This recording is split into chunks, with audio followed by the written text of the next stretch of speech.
В прямом эфире информационная программа «Вести Чеченская Республика». Мои коллеги и я, Рамзан Абуев, готовы рассказать о наиболее значимых событиях к этому часу. Ассаламу алейкум. Главное сегодня. Безграничные горизонты для взаимодействия. Показали свой уровень подготовки. Есть чему учиться друг у друга с нашими братьями-белорусами. Российский университет спецназа укрепляет сотрудничество с Республикой Беларусь. Из страны утренней свежести в край гор и башен. Посыл нашего путешествия – это туризм, любовь, взаимный обмен культурой и, конечно же, мир во всем мире. В Чеченскую республику прибыли туристы из Южной Кореи. Как правильно есть мясо с галушками и чем удивил Грозный гостей.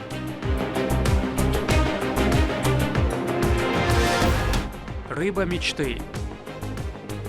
Ничто не остановит настоящих фанатов рыбалки выехать за уловом. В столице состоялся рыболовный фестиваль «Грозный карп». Медина Мударова поделится именами победителей.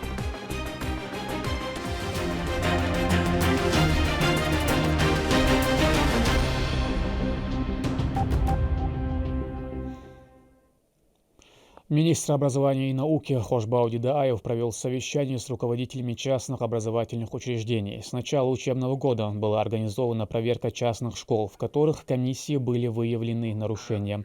Они касались внедрения основных образовательных программ, расписания новых учебников. Министр отметил недопустимость подобных несоответствий и призвал собравшихся устранить все замечания.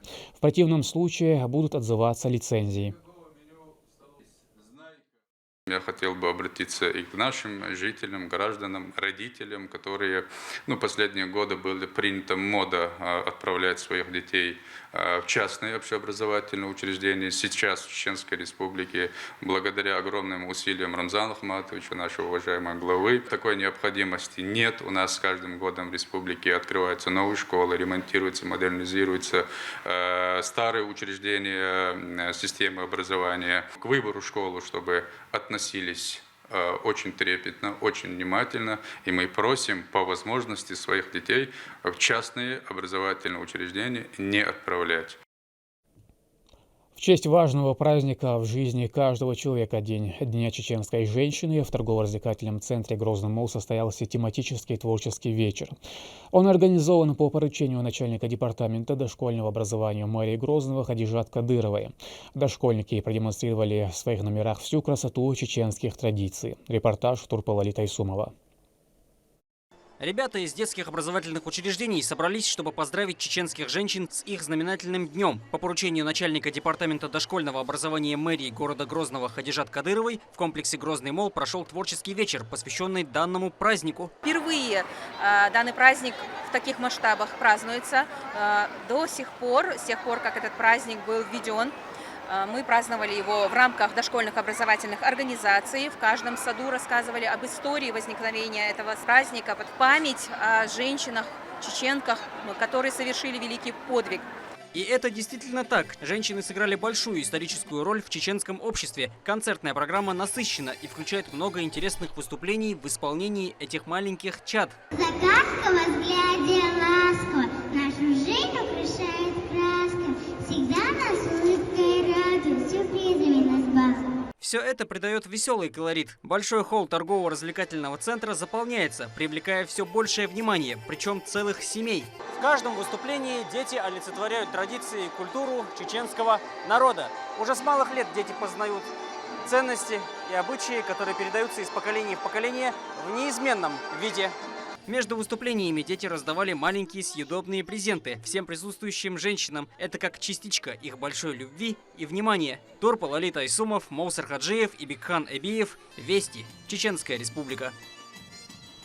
Делегация Российского университета спецназа посетила международный турнир по тактической стрельбе в Минске. В рамках пятидневной поездки для представителей была подготовлена насыщенная программа. В частности, состоялась встреча с министром МВД страны, где обсуждали вопросы сотрудничества между РУСом и спецподразделениями Беларуси. Наталья Депутатова продолжит тему. За 5 дней представители Российского университета спецназа успели побывать во многих местах. На встрече с министром внутренних дел Беларуси Иваном Кубраковым стороны обсудили вопросы сотрудничества между нашим учебным центром и спецподразделениями Братской Республики. Сегодня собрались здесь, в учебном центре Гарани, все спецподразделения стран СНГ. Тех, естественно, у которых получилось приехать, а это всего 17 команд. Из Российской Федерации, Чеченская Республика также приехали в качестве наблюдателей, представители Кыргызстана и других стран. Члены делегации во главе с советником главы Чеченской Республики Дмитрием Пилипенко и директором Российского университета спецназа Адамом Дашаевым посетили в Минске международный турнир по тактической стрельбе, посвященный 35-летию со дня образования отряда милиции особого назначения ГУВД Мингорисполкома. Хотим выразить огромную благодарность главе Чеченской Республики Рамзану Ахматовичу Кадырову за предоставленную возможность посещать такие мероприятия. Это очень важно для развития инструкторов, для получения опыта, очень полезно. В дальнейшем мы надеемся, что будем выставлять команду от Российского университета спецназа для участия в подобных соревнованиях. Очень много было здесь проведено различных встреч с командирами силовых подразделений. Очень много полезной для себя информации почерпнули, поделились своим накопленным опытом. Судейство на соревнованиях обеспечивала группа инструкторов, ранее проходивших подготовку в Руси города Гудермеса, Чеченской Республики. Также делегация посетила Академию МВД Республики Беларусь, части специальных подразделений по борьбе с терроризмом, учебные центры и полигоны, где осуществляется подготовка сотрудников силовых структур МВД Белоруссии. Приехали с делегацией Российского университета спецназа. Были много встреч и проведенные совещания с силовыми подразделениями, практически со всеми ведомствами Беларуси. Увидели много полезного для себя, также и с нашей точки зрения показали свой уровень подготовки. Есть чему учиться друг у друга с нашими братьями белорусами. В рамках поездки гостям организовали экскурсию по городу Минск с посещением достопримечательностей и исторических мест. На закрытии международного турнира Дмитрий Пилипенко был награжден медалью за службу в спецназе, а другие члены делегации получили памятные подарки.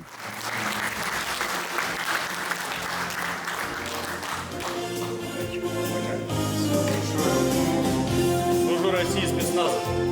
Это не первый визит инструкторской группы в союзное государство. Сотрудничество началось еще в 2017 году, когда глава региона Рамзан Кадыров заключил соглашение с президентом Республики Беларусь Александром Лукашенко о сотрудничестве. Наши инструкторы посещали Минск для проведения с коллегами совместных тренировочных сборов и повышения квалификации. На 9-й международной выставке «Миликс-2019» была представлена разработка Российского университета спецназа «Баги Чеборс М3». Тогда члены делегации из 35 стран проявили повышенный интерес к чеченскому вездеходу. Наталья Депутатова, Ахмед Хизриев, Вести, Чеченская Республика. На базе Российского университета спецназа состоялся открытый кубок Чеченской Республики по практической стрельбе из пистолета и карабина пистолетного калибра. За звание лучшего боролись 50 сильнейших спортсменов страны. Слово Турпалали Тайсумову. 50 спортсменов из 7 регионов борются за главный трофей. Открытый кубок Чеченской Республики по практической стрельбе из пистолета и карабина пистолетного калибра впервые прошел в Российском университете спецназа. Накануне состоялся финальный этап. В ходе него каждый стрелок выполнил 12 сложных упражнений и произвел более 200 выстрелов.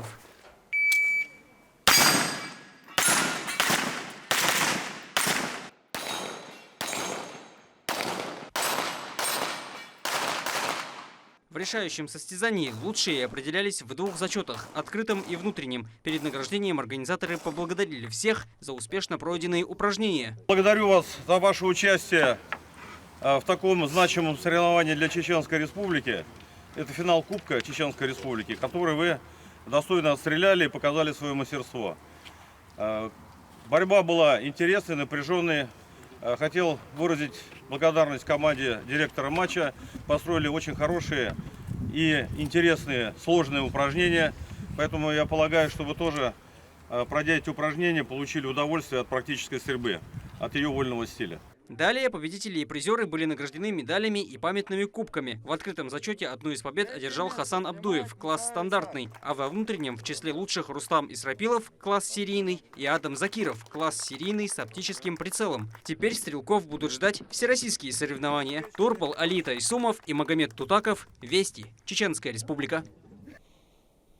Завершился образовательный проект «Национальная театральная школа». Курс под названием «Основы менеджмента» в современном национальном театре длился 3 дня.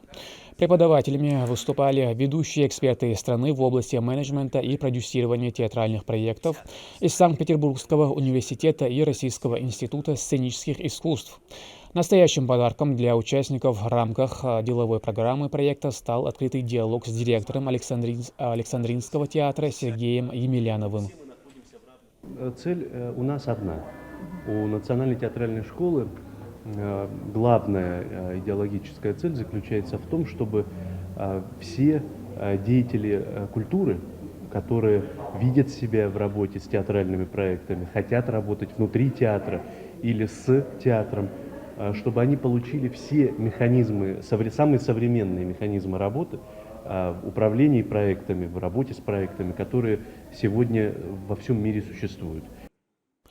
Параллельно с основной программой для более 25 артистов проходил образовательный интенсив «Актерское искусство в современном контексте». Участниками было предоставлено 6 проектов.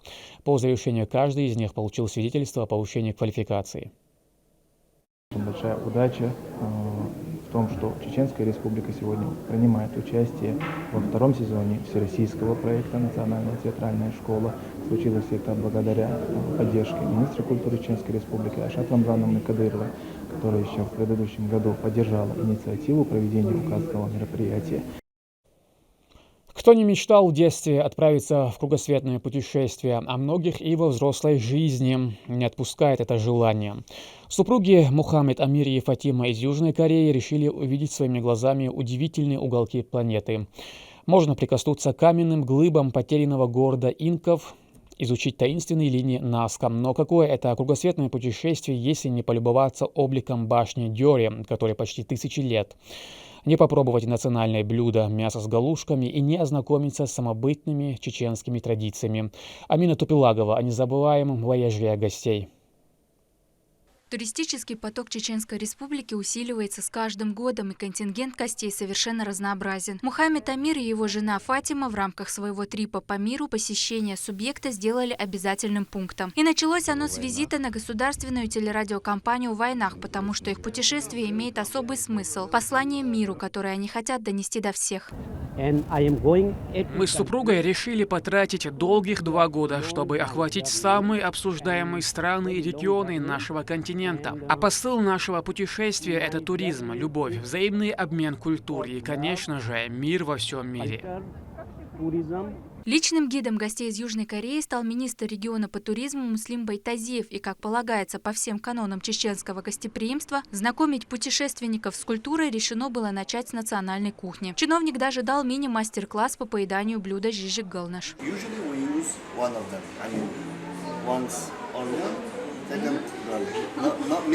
Чепл, кшхингалш и жижик-галнаш не оставили гостей равнодушными. Еду, которую они не смогли осилить, путешественники решили забрать с собой. Как объяснил Мухаммед Амир, они очень бережливо и с уважением относятся к еде, которой их угощают.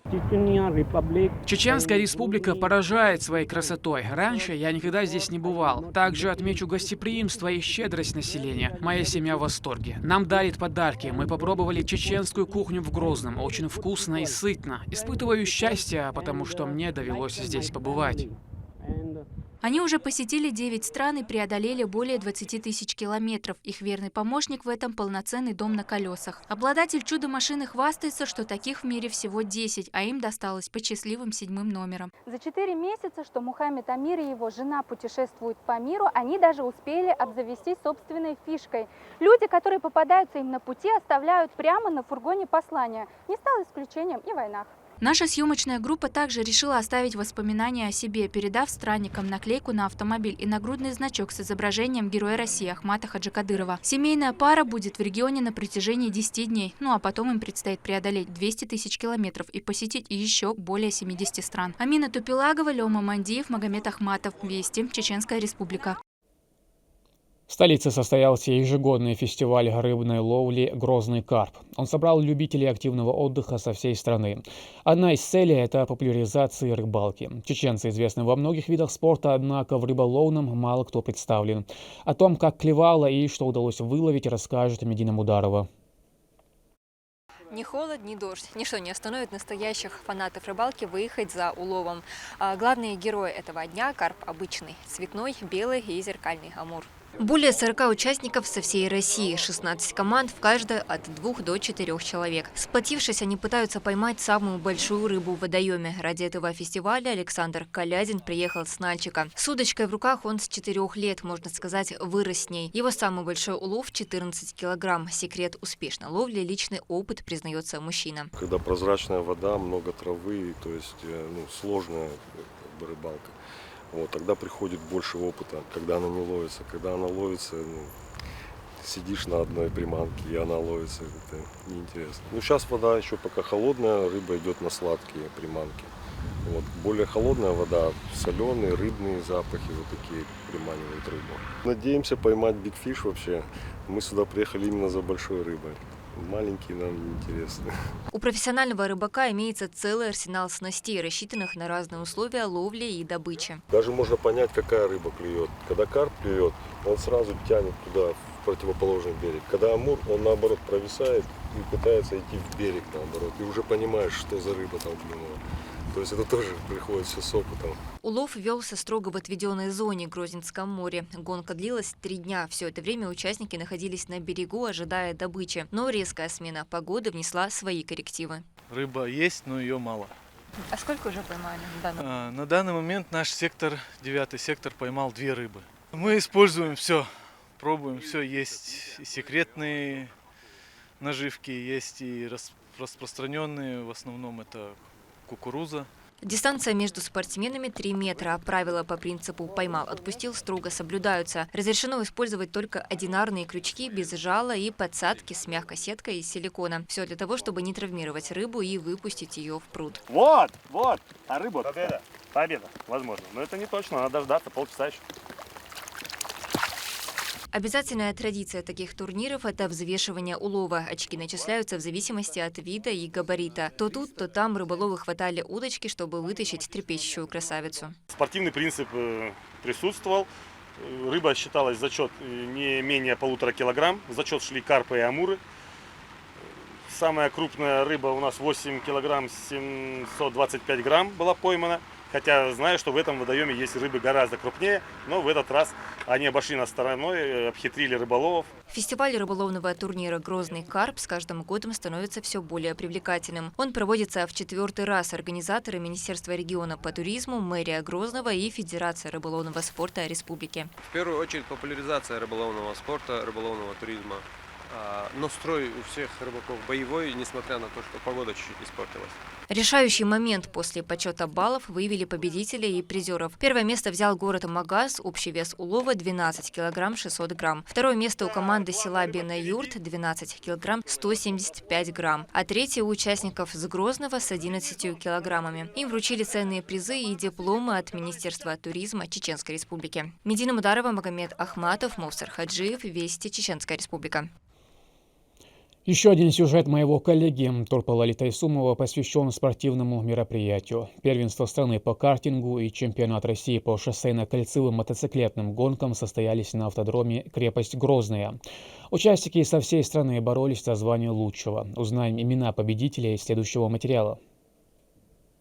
5-й этап чемпионата России и 6-й этап первенства страны по картингу собрал множество любителей экстрима на автодроме «Крепость Грозная». Несмотря на маленький размер автомобиля, соревнования такого типа проходят на больших скоростях. Крутые повороты и мокрая трасса создают опасность, но пилотам это не помеха. Плохая погода не повод для грусти.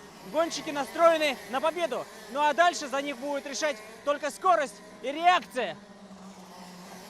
В одном из заездов среди детей такие профессиональные качества показал Давид Шитов. Ему всего 8 лет, но задатки успешной гоночной карьеры уже есть.